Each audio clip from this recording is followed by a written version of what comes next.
This is how you know we're getting closer and closer to the present day with these decoms, because we have advanced technology and women getting tired of men.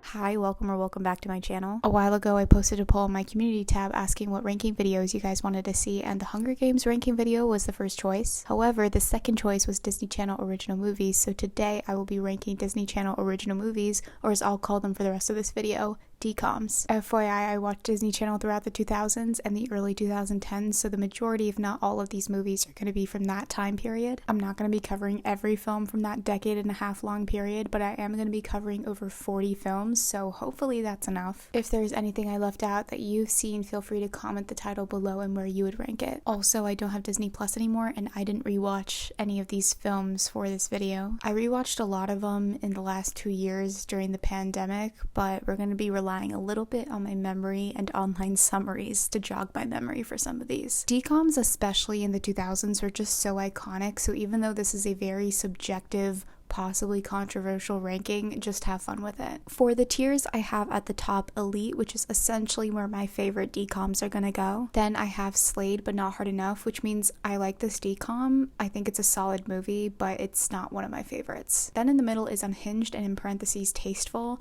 So this tier is truly for the silly, goofy DCOMs that I still enjoyed. Like, you can laugh with it and you can laugh at it. The next tier is Meh, which is pretty self-explanatory. It means it was okay or is mediocre. Then we have Off the Rails, which is for the DCOMs that I really did not like. Like, it was just bad, and I probably watched it once and never again. Then for the last year, which is kind of grayed out, is called Past My Time. There are several DCOMs that came out within a year or two after I stopped watching Disney Channel that, because I was friends with other people who still were watching Disney Channel or were like slightly younger than me still watching Disney Channel, I knew a lot about, but I haven't actually watched it all the way through myself. I just kind of figured that a lot of the audience for this video might have watched those and wanted me to rank those, so I'm going to kind of talk about them and put them in Past My Time. So I am going to be arbitrarily ranking these in the order in which all the images loaded when I uploaded this tier maker. So first we're going to go with Cadet Kelly, which came out in 2002. So Hilary Duff plays Kelly, who is a New York City girl going to high school at an art school, and then her mom marries a commandant of a military school upstate. So when Kelly and her mom move in with him, Kelly's mom is like, you have to enroll at the school, it's the only school in this area, and Kelly's like,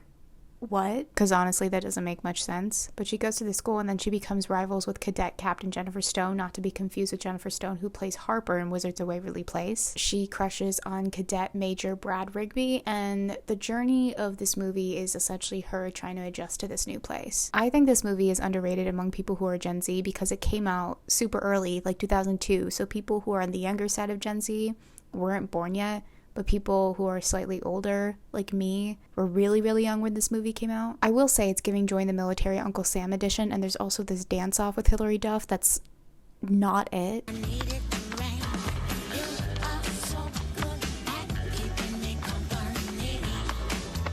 But the movie is still enjoyable, and it's wonderfully gay. Like the rainbow as a recurring symbol, and also themes around individuality and expressing oneself. I mean, that being said, it's not one of my favorites, so I'm going to put this in the second tier under Slayed but Not Hard Enough. Then we have Cloud 9, which came out in 2014. I know the stars Dove Cameron and Luke Benward, and I'm pretty sure there's like a snowboarding competition, and Luke Benward's character trains Dove Cameron's character, and then he teaches her the Cloud 9. I'm gonna be honest, this was past my time, so we're gonna have to put it in the gray tier. Next is this movie called Dadnapped, which is a DCOM that I personally would consider a crime. I also think this was one of Disney's worst performing DCOMs. It has quite a strange combination of Disney stars in it. Like, it has Jason Earls, David Henry, Moises Arias, Phil Lewis, Emily Osment. It's about this girl whose famous writer father is kidnapped by one of his fans, so she has to save him, and it's the most boring DCOM. Like, it's so boring, but it's also like off the rails. Like, they summon an army of his fans to help save him. I will give this movie a little bit of credit though, because I still somehow remember all the lyrics to Hero and Me by Emily Osment from this movie. Tell me why I remember all the lyrics to this song, but I remember nothing pertaining to my bachelor's degree. The next movie is Cowbells, which came out in 2006. If you grew up in the early 2000s, you know Allie and AJ. They're on a roller coaster ride holding on white knuckles like whoa. So they were in a movie in 2006 where they play two rich out out-of-touch sisters who have to work at their family's dairy farm and save the business. Don't get me wrong, I love seeing an ignorant, privileged person get humbled. However, this movie was like, okay. It's not the most memorable Disney film. Personally, I'd say Twitches is the better of the two Disney films about twins, so I'm gonna put this in meh. Okay, so the next movie is Camp Rock, starring Joe Jonas, Kevin Jonas, and beloved Indian king Nick Jonas. There's so much to unpack with Camp Rock. Mitchie, played by Demi Lovato, goes to this bougie music camp, and her parents can't afford it, but she's able to go because her mom is gonna cater food all summer. So she lies to everyone about who her mom is, and then she falls in love with the bad boy pop star Shane Gray. It's pretty incredible. Plot-wise, I was like, Hot Tunes TV China was your best lie. But as a kid, I felt for Mitchie because kids are mean. Kids are so mean and so brutal, and summer camp is a whole other ordeal. There's so many unforgettable moments in this movie, like Joe Jonas having the 2000s K-pop idol look, the Stop the Party dance, Alison Stoner mixing and playing her keyboard, the flower scene, and Whatever Major Loser. Actually, I have a special hatred for Whatever Major Loser because that gave all the bullies at my school ammo. However, the talent in this movie is kind of off the charts. Like, I was a big Demi Lovato fan as a kid because I thought they had incredible vocals. This movie also made me a Jonas Brothers stan, and it was just so iconic, so I'm gonna put it in the top tier. The next movie is the first Cheetah Girls movie, which came out in 2003. My personality was so heavily influenced by the Cheetah Girls when I was a kid. These 4 girls win their school's talent show as freshmen and get signed at a record label, and the movie explores the relationships between each other and their families and such. You know that I had a leopard print item of clothing. Also, yes, apparently they wear leopard print in the movies and not cheetah print. This movie, I think, defined girl bossery, girl power, and girlhood. They had like the best music videos too, like Cinderella. This movie also taught me so many valuable lessons. But he is just so fine. Are you crazy? Huh? You know what? If he can't respect my art, he can't have my heart. Anyway, it's going in the top tier for me, and that one is non-negotiable. Next is Twitches from 2005, starring Tia and Tamara. It's about these twin sisters from a magical kingdom separated at birth, and then they're reunited on their 21st birthday and learn they have to like save their magical kingdom from forces of darkness. I devoured this as a child, and I also thought it was so scary back then when like it's really not. I will say, they call themselves Twitches because they're twin witches, and I can't forgive them for that. Not one of my ultimate favorites, but something I really loved as a child, so we're going to put this in the second tier. Next is the first High School Musical movie, which came out in 2006. I don't feel like I need to explain a little bit of the premise of this movie just because it's like the pinnacle of DCOMs. Whatever the hell Kenny Ortega was eating, drinking, or taking at this time, I need it, because who allowed this man to possess such talent? Like, Disney would not be Disney without him. There's just simply no other place for High School Musical. This movie changed karaoke as we know it. This movie like plagued second grade for me, and I need you all to leave a comment below on if you were a Team Sharpay or Team Gabriella, because this is legitimately something that I got into a fight with the girl in my second grade class over. I've always been passionate about really important things, as you can tell. But the next movie is 16 Wishes from 2010, and I almost left out this movie because it feels like such a fever dream, and honestly I think it's Debbie Ryan's magnum opus. It's about a girl named Abby, played by Debbie Ryan, and it's her 16th birthday, and she's had this list of 16 wishes her entire life. So this fairy godmother, if you will, gives her a magic box of 16 candles that grants her a wish when she blows it out. So she goes through this chaotic day to learn some life lessons. They named this movie 16 Wishes because 16 candles was already taken. This list of 16 wishes that she's had her entire life gives the same energy as Ellen Lee's Commandments of Friendship from the Kissing Booth, and no, I will not elaborate on that. Also, it's funny that everyone was memeing Debbie Ryan from Radio Rebel when like she was doing the Debbie Ryan in 16 Wishes and that came first. The character Abby though is literally so unlikable. Like, her downfall is kind of a win for the audience. Hey, party tonight in my house, you're all invited.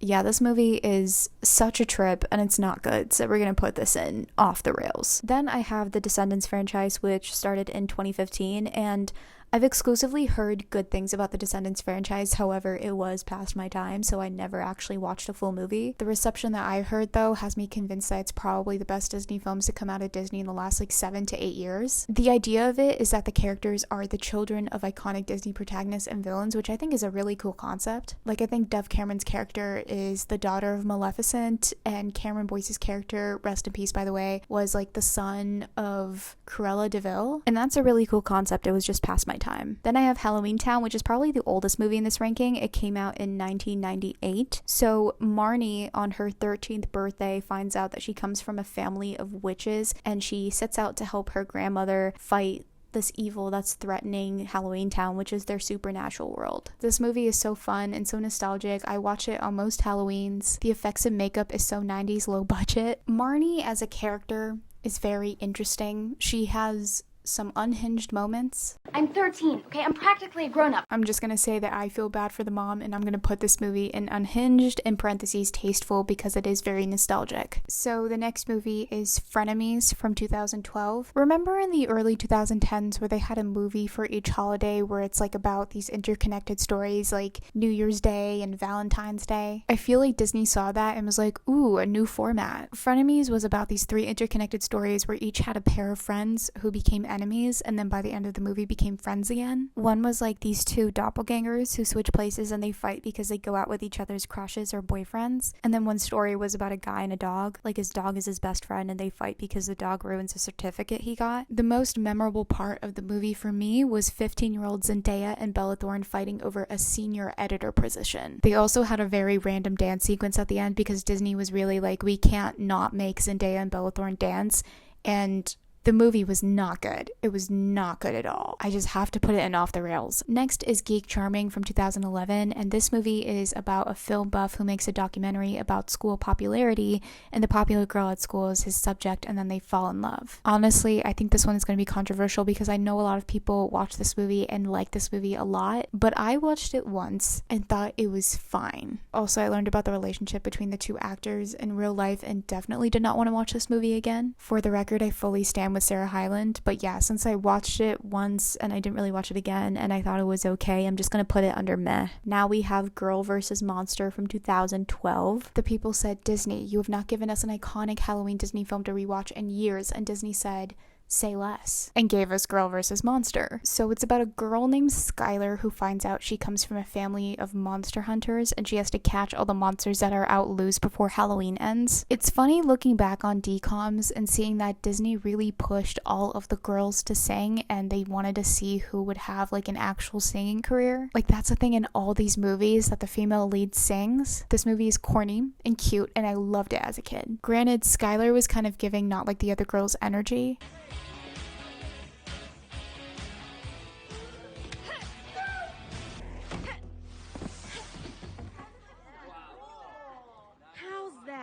Also, something that startled me was Catherine McNamara, who slays, by the way, but she gets possessed by a monster in this film, and then her singing voice shifts midway through the song.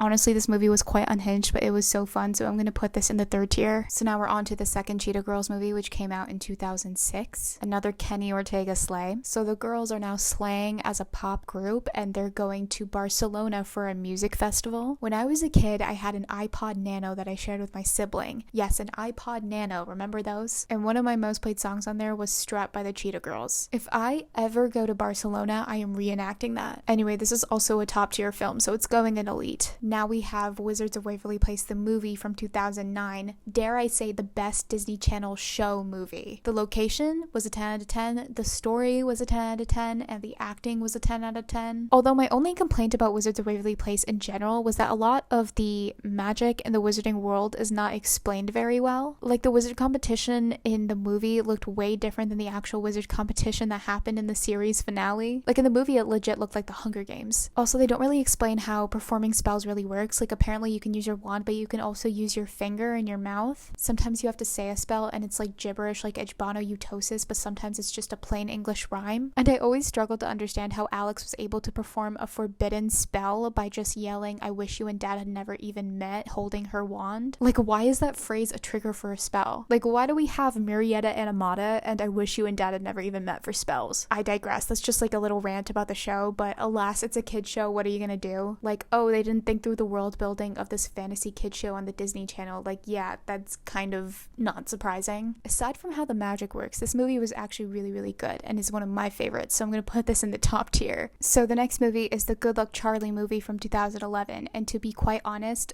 It was really boring in my opinion. Basically, Teddy and her mom go through the ringer trying to get to Palm Springs, California for the holiday, and then she finds out that Amy is pregnant. I don't know, it was a pretty mediocre film to me. Next is the third and final Cheetah Girls movie from 2008. Now, I don't think I watched this particular Cheetah Girls movie that many times because my heart just couldn't handle Raven not being in it, but they go to India. I don't remember loving this movie enough to say that it was elite, but I will say that it slayed but not hard enough. Now we have Hatching Pete from 2009. Another one of Disney's worst performing films. It stars Jason Delby, who plays Pete, and Mitchell Musso, who plays Cletus. Yes, Pete and Cletus. I truly wonder how the writers choose the names for these characters. And Cletus is the school's mascot, but then we learn he's allergic to the suit, so then Pete fills in for him and then gains popularity. I wouldn't say it's off the rails or unhinged, it was just boring and kind of a weak plot, so I think it belongs in meh. This next one is Avalon High from 2010. I feel like a lot of people didn't watch this movie, so maybe it's going to be kind of niche, but Avalon High, starring Britt Robertson and Greg Silkin, featuring the song Battlefield by Jordan Sparks. This movie was about these high school students being reincarnations of King Arthur and his court, so Britt's character, Allie, has to solve the mystery of who is Mordred, or the villain, and stop him. Oh Lord. The premise is off the rails as it is. Actually, on my video ideas backlog, I had doing an unhinged recap of Avalon High as a potential idea for a video, so if you want to see that, let me know. Apparently, this was based on a book, and I sincerely hope that the book was much better than this. Honestly, not a lot of moments from this movie really stand out to me in my memory. Like, it's one of those movies that you think you've imagined, so I'm gonna put this in off the rails. Next is How to Build a Better Boy from 2014, and it's about these two smart teenage girls who build robot boyfriends because they're just honestly tired of the boys in their grade. This is how you know we're getting closer and closer to the present day with these DCOMs, because we have advanced technology and women getting tired of men. Honestly, this one was past my time. Next is Halloweentown 2, Calabar's Revenge. So in this movie, Calabar, the evil guy from the first movie, is back and he's threatening Halloweentown again. So I think he stole a spell book, and now Halloweentown is devoid of color. It was an okay sequel. It was kind of underwhelming, not gonna lie. I think it's really cute that Cal and Marnie are together in real life, but I'm gonna put this one in meh. Next is Camp Rock 2, The Final Jam, which came out in 2010. So in Camp Rock, the Squeakle, there's an elite summer camp now called Camp Star that's just across the lake from Camp Rock, where they train teenagers to be the best that they can absolutely be. Like, they mean business. And if you didn't want to be at Camp Star when you were a kid, you are lying. They were better. The dance battle was really something else. Camp Rock! Camp Rock! Camp Rock! Camp Rock! Also, you're telling me that 16-year-olds are running a camp? It honestly isn't a bad sequel by any means. I just don't think it was amazing, and the first movie was definitely better, so I'm gonna put this in the third tier. And now we have the second High School Musical movie, which came out in 2007, starring Miley Cyrus. This was the best High School Musical movie? Is that controversial? I don't know. Do I think it's the best High School Musical movie? So in the movie, it's summertime and all the kids are working jobs at a country club family resort owned by Sharpay's family, and things happen. Bet on it, gotta go my own way, the arguably homoerotic I Don't Dance. Happy Pride, by the way. I just legitimately don't hate anything about this movie, and that's impressive considering I'm a certified hater, so this goes in the top tier. And now we got Halloweentown High, which is the third Halloweentown movie from 2004, and honestly, this movie was so forgettable. It's about Marnie betting her family's magical abilities that she can smoothly integrate Halloweentown students into a mortal world high school. This is going under meh. Next is Jump In from 2007, which is an underrated classic starring High School Musical's very own Corbin Bleu and Keke Palmer, who is such an it girl. The kid that Corbin Bleu plays is a boxer, and Keke Palmer plays a competitive double dutch player, and essentially Corbin's character is torn between two worlds because he joins the double dutch group, but he also is like, my dad wants me to box. Kind of like Troy in basketball, but not really, I guess. This movie was not one of my ultimate favorites, but it was pretty good, so I'm gonna put this in the second tier. Now we have 2011's Lemonade Mouth, which is literally one of the best DCOMs to ever exist, argue with the wall. Every song and performance was giving absolutely everything, like Determinate. Also, the music/theater teacher going on a rant about how underfunded the arts community is in comparison to sports is the most real thing I'd ever seen in a DCOM. Don't get me wrong, there are some unhinged parts of this movie, like I'm a superstar and I got a cool car being one of the lines in a song. Also, I am a Wen hater. I'm a Wen hater to my core. That man cannot read the room. When Olivia called him out, that was some girl bossery. But it's kind of one of the best films ever made, and I think it needs to go in elite. The next decom is Let It Shine from 2012. Tyler James Williams, You Will Always Be Famous. It's about this guy named Cyrus who hides the fact that he raps from his family and friends, and then he lets his best friend pretend to write the lyrics. He writes to get close to a girl, but then he also falls for that girl. It was honestly pretty good. It was not one of my favorites, but the music was really good, aside from the fact that Cyrus rapped this one line where he says, "You're the horse without the saddle, the duck without the waddle." I also think Coco Jones deserved to be a bigger star than she was. It was kind of corny, but good nonetheless, so I'd put it under Slade, but not hard enough. The next movie is Wendy Wu, Homecoming Warrior from 2006. Here's the thing. This movie has some stereotypes about Asians and monks, but Brenda Song was carrying Asian representation on her back in the early 2000s, and I think that's a lot of pressure. Like, I know among my friends who felt represented by Wendy Wu, a lot of them really love this movie for its representation, but some of them also are critical of it for the stereotypes. If there is one thing I can really appreciate about this movie is that Brenda Song's character is like a second or third gen American, so her parents are the children of immigrants, and they include this discussion where her dad says that he feels burdened by the guilt of not knowing Chinese or not knowing enough about the culture and the history to pass on to his own daughter, and I think that's super relatable to a lot of children of immigrants to feel that sort of guilt or feel afraid of feeling that way when they're older, and it's not something you see discussed period, let alone in 2006. So with acknowledging the stereotypes that are in this film, it's a decom that carried a lot of weight and pressure, and I loved it as a kid, and it had some good moments, so I'm gonna say that it's Slade but not hard enough. Now we've got Minutemen from 2008, where Nicholas Braun, Jason Dolly, and Luke Benward go on some time travel hijinks. The rules of time travel are non-existent in this film. This might be controversial, but honestly I kind of thought this movie was a little bit of a mess. But also I remember something that frustrated me as a child is that they literally figured out time travel, like a child figured out time travel, and they used time travel to undo the wrong actions of their classmates. Because even as a kid, I was like, if I had the power to time travel, I would go see like one of my ancestors, you know? But that opinion aside, I really did not like this movie and I would not watch it again, so I'm gonna put this in the bottom tier and off the rails. And now this next movie is Princess Protection Program from 2009. It's such a girly pop movie and I don't know how to explain it otherwise. It stars 2 out of the 3 Disney queens of the late 2000s, Selena Gomez and Demi Lovato. Remember when they were BFFs? Remember when they were the epitome of friendship and sisterhood? Remember when they feuded with Miley and Mandy? So Demi plays Princess Rosalinda, whose kingdom gets threatened, so she has to live in Louisiana. Although some websites that I saw online said it was in Wisconsin, but I'm pretty sure that's wrong. I'm pretty sure it's Louisiana. So she has to live in Louisiana with Carter, played by Selena, and her father, who works for the Princess Protection Program. I want to be in the writers' rooms when they pitch ideas like these because what a concept. There's so much to unpack in this film, like Rosalinda not knowing how to hold a burger, Carter's not like the other girl's energy, and a literal military coup. But it was also my summer of 2009 fixation, and I listened to One and the Same on repeat, so it's gonna go under unhinged,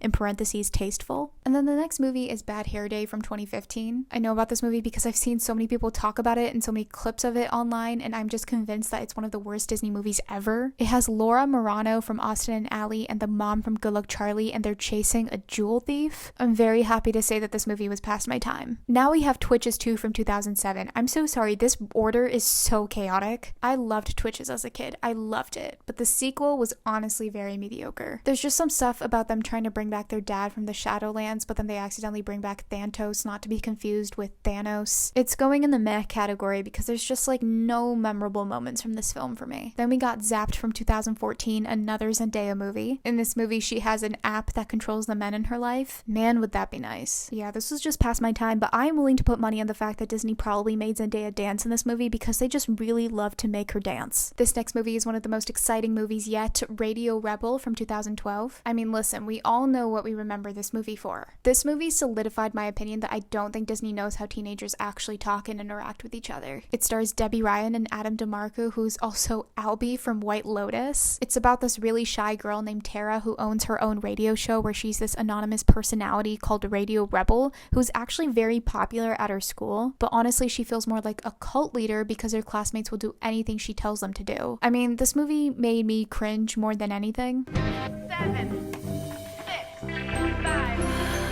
4, 3. I honestly honestly think that Debbie Ryan is kind of a queen for how she handled everyone memeing her and clowning on her acting as a teenager. That being said, this movie is so bad and it's going in off the rails. Next is the final Halloweentown movie in 2006 called Return to Halloweentown. The way that Disney tried to gaslight us all into thinking that all white people look the same. They replaced Kimberly J. Brown with Sarah Paxton as Marnie, and they thought they were slick. But as a child, I was like, no, this is not Marnie. Also, I don't have a goddamn clue what this movie is about. Like, I literally do not remember.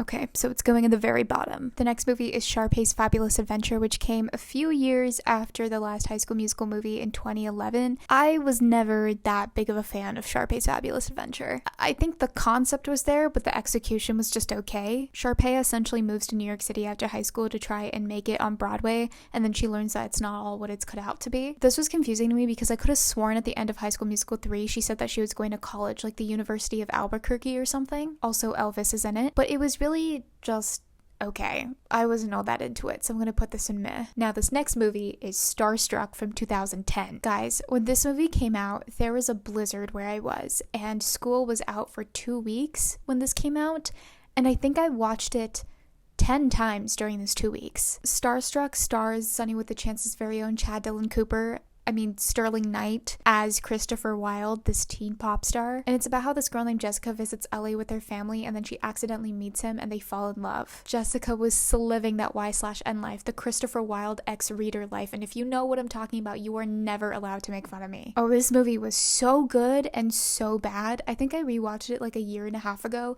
and I was still able to enjoy it, but also I realized that Jessica was like a really mean character. Like, I don't think she was genuinely happy or having a good time for more than 30 seconds in this movie. It was a fun movie and the music was pretty good, but it's an unhinged concept for the delusional girly, so it's going in the third tier. Now, this next movie is Teen Beach Movie from 2013. Honestly, if you like this movie, you were 100% a theater kid. Teenage couple Mac and Brady get stuck in their favorite movie, West Side Story, which is basically like, you guessed it, West Side Story. It was really fun, the choreography and the songs went hard, but it was also kind of silly goofy when you think about the premise of it all, like her aunt just showing up and is like, yeah, I'm uprooting you from your life tomorrow. Also just love that they made Mac's mom's dying wish that Mac go to a private school, not her dying wish being that her aunt will always take care of Mac, or that Mac will always be close to family, or that Mac will be like happy and healthy for the rest of her life, just that Mac goes to private school. And then Mac surfs in a storm, and when she gets stuck in the movie, her first concern is missing her flight. Also, John Ambrose was in this movie before he was actually John Ambrose, and there's also like evil scientists that tried to kidnap Mac and Brady, and we get this gem of a dialogue. It's